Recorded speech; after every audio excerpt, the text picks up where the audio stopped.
गांव में बहुत ही अजीब सी बात हो रही थी, कुछ भूत प्रेत आत्माओं की।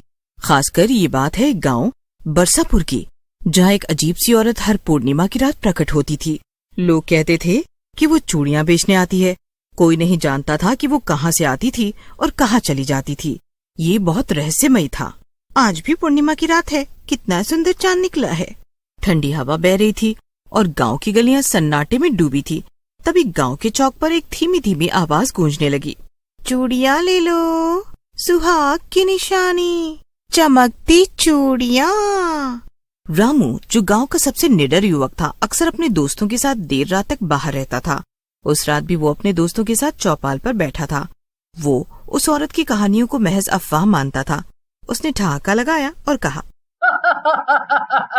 अरे भाई, ये सब बुड्ढों की बनाई कहानियां हैं। चलो जरा हम भी देख कर आते हैं।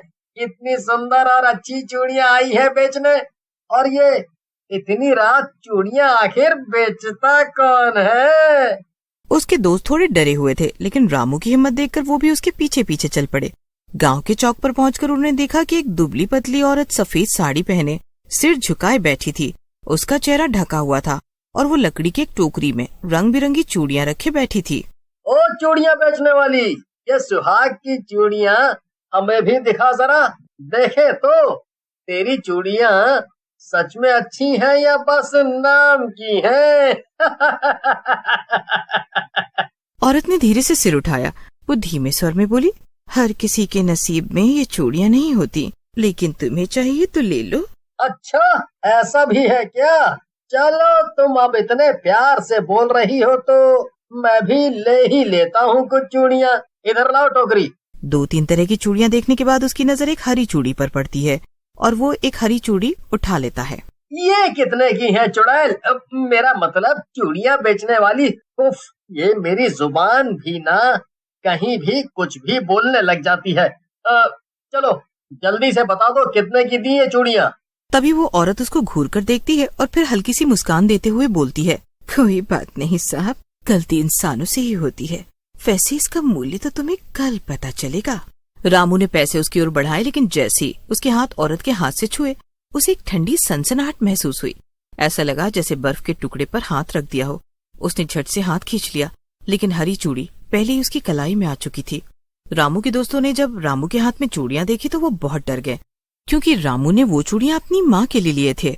रामू के दोस्त डर कर बोलने लगे, चल भाई रामू, ये जगह अच्छी नहीं लग रही।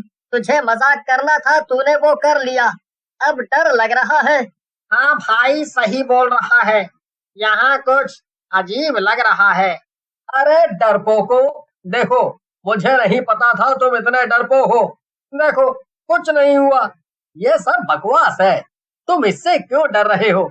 हम घर जा रहे हैं, तुझे चलना है तो चल, क्योंकि यहाँ अब कोई नहीं रुकेगा। अच्छा चलो घर चलते हैं, गुस्सा मत करो, मैं भी चल रहा हूँ घर तुम लोगों के साथ। हाँ, अब चुपचाप सब अपने घर जाकर आराम करो। आज के लिए बहुत हुआ ये सब। इसके बाद रामू और उसके दोस्त अपने अपने घर चले गए। रामू की माँ बाहर आई तो उन्होंने उसकी कलाई में बंधी हरी चूड़ियां देखी और घबराकर पीछे हट गईं। रामू, ये तूने कहाँ से हरी चूड़ियां ले ली और तूने ये चूड़ियां क्यों पहन रखी हैं? माँ, ये मैंने आपके लिए ही लिया था, लेकिन पता नहीं कैसे ये मेरे हाथ में आ गई। अभी तो नींद आ रही है, लेकिन कल सुबह मैं इन्हें उतार दूंगा, तब आप ले लेना। ये तूने उस औरत से लिया है जो पूर्णिमा की रात को निकलती है चूड़ियां बेचने? हाँ माँ, वहीं से लाया हूँ। बेटा, ये चूड़ी इसे फेंक दे अभी के अभी। ये बहुत अशुभ है, इसको खुद से दूर कर दे बेटा। रामू अपनी माँ की बात सुनकर चुप नहीं रह पाता और एकदम से जोर से हंसने लगता है और हंसकर कहता है, क्या माँ, आप भी शुरू मत हो जाओ अब। माँ, ये बस एक चूड़ी है, देखो, तुम खुद देखो क्या भूतिया है इसमें। तुम भी इन कहानियों पर विश्वास। भगवान करे तुझे कभी कुछ ना हो। इतना बोलकर माँ अपने रूम में जाकर सो जाती हैं और इधर रामू भी गहरी नींद में सो जाता है। लेकिन उस रात रामू को अजीब से सपने आने लगे। उसने देखा कि वो हरी चूड़ियां बेचने वाली औरत उसके कमरे में खड़ी है और वो इतनी भयानक लग रही है मानो चुड़ैल। वो चुड़ैल उसको घूरती है और बस इतना बोलती है, आज तो चूड़ी खरीदी थी, वो चूड़ी पहन ही ली, तो अब सुहागिनों के लहू से इसे सजाना भी तो होगा। रामू चीखते हुए उठ बैठा। रामू उसे उतारने की कोशिश करने लगता है, लेकिन चूड़ी उतरती ही नहीं। जब वो उसको ध्यान से देखता है तो अरे ये तो मेरी त्वचा से चिपक गई है। अब रामू को भी डर लगने लगता है। तभी सुबह हो जाती है और सुबह होते ही गांव में हड़कंप मच गया। पता चला कि रामू के दोस्त मोहन का शव गांव के कुएं में मिला है और उसकी कलाई पर भी हरी चूड़ी पाई गई है। रामू भी कल रात ऐसी चूड़ियां पहनकर घर आया था। गांव के बुजुर्गों को पता चला कि ये उसी श्रापित चूड़ियां बेचने वाली का काम है। तो रामू कहाँ है? उसको बुलाओ, हम उससे कुछ पूछना चाहते हैं। रामू की माँ जल्दी से रामू को बुजुर्ग लोगों के पास ले जाती है। वो रामू को बुलाते हैं और पूछते हैं, रामू घबराओ मत, हमें बताओ क्या तुमने उससे चूड़ियां ली थीं? पहले तो रामू बहुत डरता है, लेकिन फिर डर के मारे रामू सब कुछ सच सच बता देता है। लोग मुखिया की बात सुनकर गांव के सबसे बुजुर्ग व्यक्ति दादू बाबा को बुला लाते हैं। उन्होंने एक गहरी सांस ली और कहा, आपको क्या लगता है ये उसी का काम है ना? हाँ, वही है ये। वो तो एक आम औरत थी बाबा।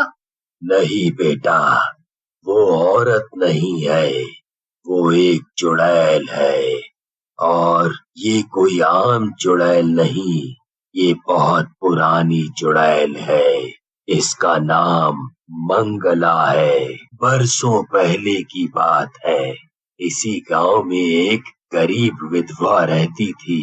वो चूड़ियां बेचकर अपना गुजारा करती थी, लेकिन गांव के कुछ दुष्ट लोगों ने उसकी सारी चूड़ियां तोड़ दी। जब तक वो आवाज उठाती, उन दुष्ट लोगों ने उसे डायन कहकर जला दिया।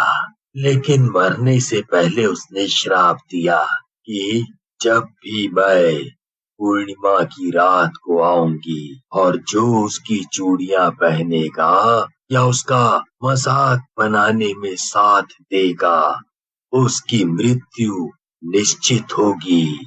गांव के लोगों ने तय किया कि पूर्णिमा की रात वे चुड़ैल का अंत करेंगे। वे सब गांव के चौक पर इकट्ठे हुए और हनुमान मंदिर में अखंड ज्योति जलाई। जैसे ही रात बढ़ी, हवा तेज हो गई और फिर वही जैसा उन्होंने सोचा था, ठीक वैसा ही हुआ। रात होते ही आवाज आने लगी, चूड़ियां ले लो, सुहाग की चूड़ियां, रंग बिरंगी चूड़ियां, अच्छी अच्छी प्यारी प्यारी कांच की चूड़ियां। तभी सारे गांव वाले मिलकर तेज तेज हनुमान चालीसा का पाठ करने लग जाते हैं। तभी अचानक हवा और आंधी के झोंके के साथ वो चुड़ैल प्रकट होती है। उसकी आंखें अंगारों की तरह जल रही होती है। वो गुस्से में चीखी, मुझे कोई नहीं रोक सकता। जिसने मेरी चूड़ियां ली वो मरेगा और अब इस रामू की बारी है। मैं इसको कतई नहीं छोड़ूंगी। वो रामू की तरफ बढ़ती है।